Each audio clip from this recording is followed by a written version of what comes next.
joined today by Cam Perks, Principal Analyst at Benchmark Mineral Intelligence. Cam, thanks for your time. Yeah, pleasure.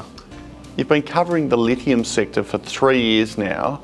What have you seen over that time, and have you been surprised by the rapid price growth? When I joined Benchmark, prices were low. Prices almost instantly started increasing once I joined Benchmark. So the surprise wasn't really there for me. I didn't necessarily go into it with any expectations. I think though, talking to people in the market, there was of course surprise, and potentially going to $80 a kilogram at one point was never on anybody's radar. So yeah. And looking forward, next 3 years, next 3 months, what do you think the lithium price will do? What's the data telling you? Yeah, so also probably to go back to that question on surprise, when prices came down, that was another surprise in a sense. All the fundamentals were there to suggest that prices would stay high. We were always forecasting a softer price in Q1 of 2023, and that did happen. What was probably again surprising was the trajectory of that price fall, particularly for the spot market in China. I should qualify that. There are a number of prices to talk about when we're talking about lithium, and we've got contract prices, and then we've got all sorts of different types of contract prices within that category. So was it surprising to see prices fall to where they did? Yes. So then looking out for the rest of the year and trying to understand where prices will go. Obviously it's a difficult task.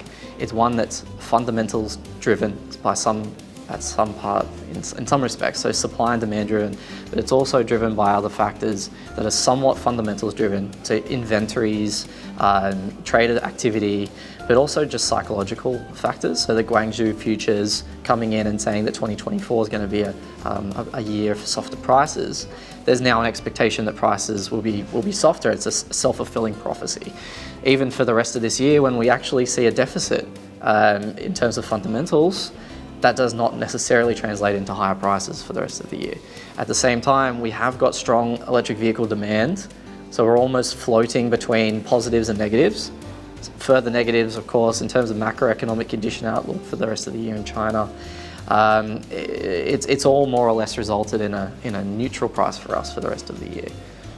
Are you surprised by the amount of M&A activity occurring in the sector, and what do you think is driving it?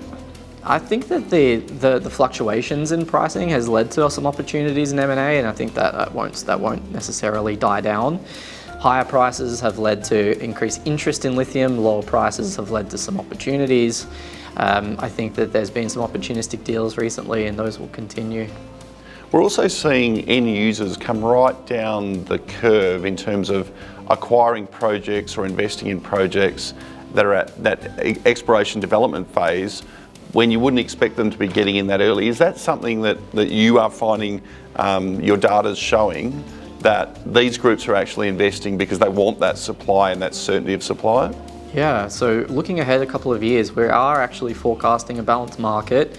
Despite that, it's going to be quite tenuous at best, and the end users and the EV makers know this. And they also know that even in a balanced market, they're not guaranteed to get their supply in quantities or in the quality that they require.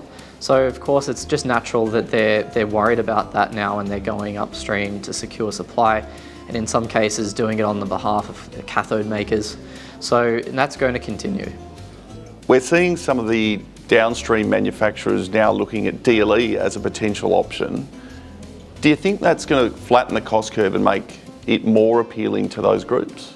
Our view on DLE is that it will not flatten the cost curve. If we look at the data, it can only really account, even if we're unweighting all of our supply risk and we're projecting that out to 2040, our data suggests that it could only really make up, say, 10-15% of total supply into that into 2030, 2040.